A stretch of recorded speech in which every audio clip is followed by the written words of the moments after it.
नमस्कार मंडळी, श्री स्वामी समर्थ. तुम्हा सर्वांचं आपल्या यूट्यूब चॅनलवरती खूप खूप मनापासून स्वागत आहे.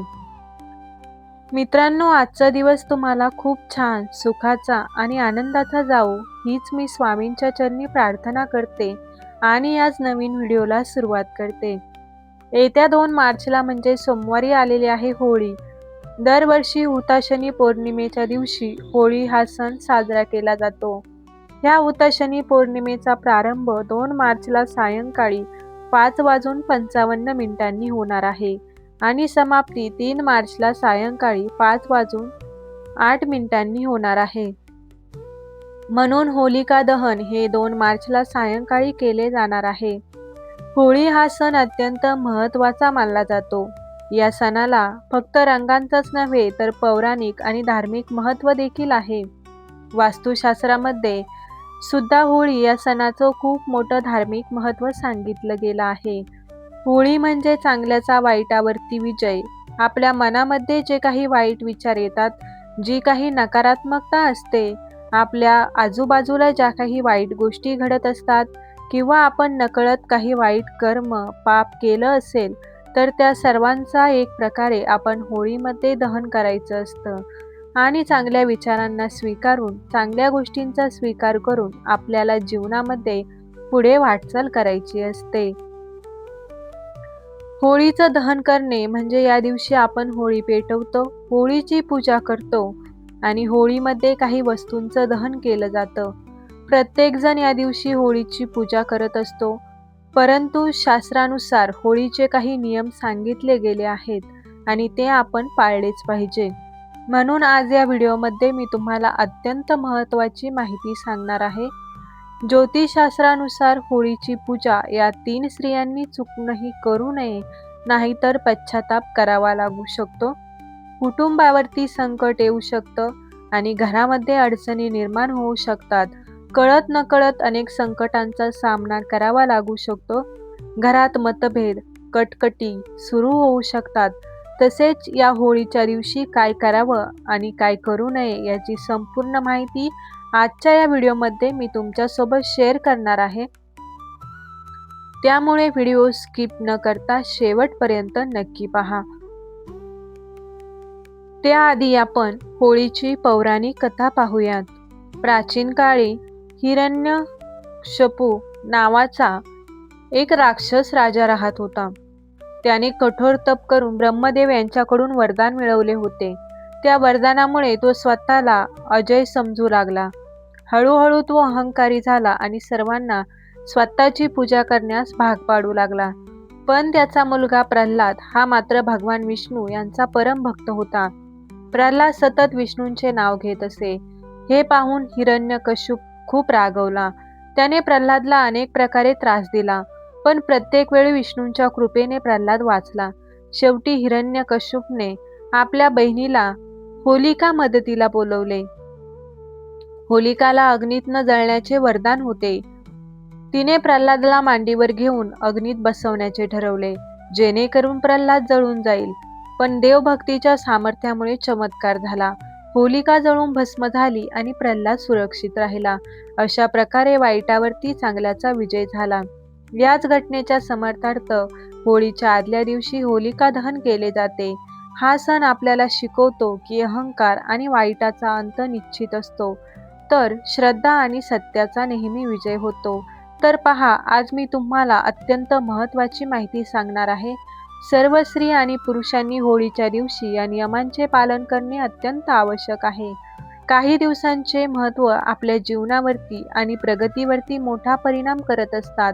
होळीचा दिवस हा धार्मिकदृष्ट्या अत्यंत महत्त्वाचा आहे. सर्वात आधी आपण जाणून घेऊया की होळीच्या दिवशी नेमकं काय करायचं आणि काय टाळायचं. नंबर 1. होळी दहनाच्या वेळी डोकं झाकणं. जेव्हा तुम्ही होळीचं दहन करत असता त्यावेळी पुरुषांनी टोपी घालावी किंवा रुमाल डोक्यावर ठेवावा. महिलांनी होळीची पूजा करताना, प्रदक्षिणा घालताना किंवा होळी पाहताना साडीचा पदर डोक्यावर घ्यावा. ओढणी असेल तरी चालेल, पण डोकं उघडू ठेवू नये. ही विशेष काळजी स्त्री आणि पुरुष दोघांनाही घ्यावी. नंबर 2. काळा आणि पूर्ण पांढरा रंग टाळा. होळीच्या दिवशी काळ्या रंगाचे कपडे घालू नयेत. काळा रंग नकारात्मकतेचे प्रतीक मानला जातो. तसेच पूर्ण पांढरे कपडे सुद्धा टाळावेत, कारण पांढऱ्या रंगावरती नकारात्मकता ऊर्जेचा प्रभाव जास्त पडतो असे मानले जाते.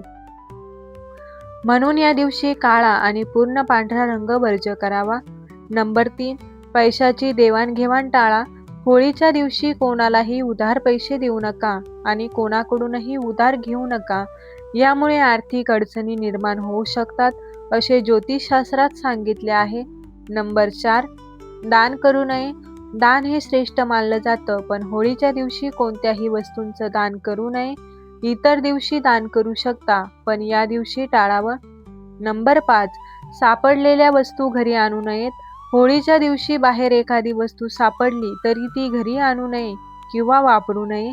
त्या वस्तूंमध्ये नकारात्मक ऊर्जा असते असे मानले जाते. नंबर 6. महिलांनी मोकळे केस ठेवू नयेत. महिलांनी केस मोकळे सोडून पूजा करू नये. तसेच डोकं उघडं ठेवून पूजा करू नयेत. नंबर 7. नवविवाहित स्त्रियांनी होळी दहन पाहू नये.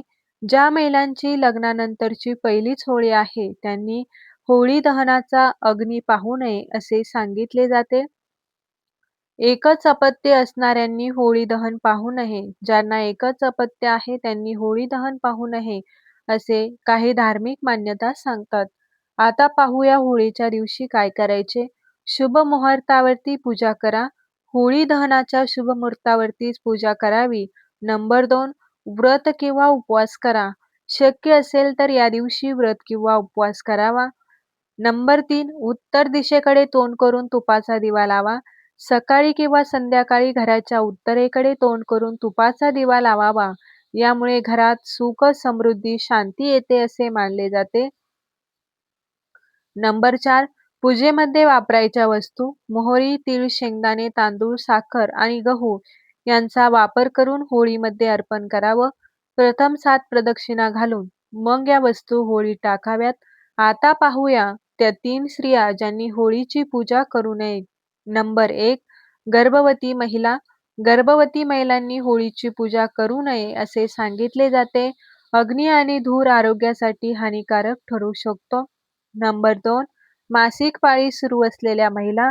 धार्मिक नियमानुसार या काळात पूजापाठ टाळावा असे सांगितले जाते. त्यामुळे त्यांनी दुरून दर्शन घ्यावे. नंबर 3. एकच अपत्य असलेल्या महिला. ज्यांनी एकच मुलगा किंवा मुलगी आहे त्यांनी होळीची पूजा करू नये असे मानले जाते. तसेच धार्मिक मान्यतेनुसार सासू आणि सून यांनी एकत्र होळीची पूजा करू नये असेही काही ठिकाणी मानले जाते. ही अत्यंत महत्त्वाची माहिती तुमच्यापर्यंत पोहोचवणं आवश्यक होतं. व्हिडिओ आवडला असेल तर लाईक करा, चॅनलला सबस्क्राईब करा आणि बेल आयकॉन दाबा. हा व्हिडिओ आपल्या मित्रपरिवारासोबत शेअर करा. चला तर मग भेटूया पुढील नवीन व्हिडिओमध्ये. तोपर्यंत सर्वांना श्री स्वामी समर्थ.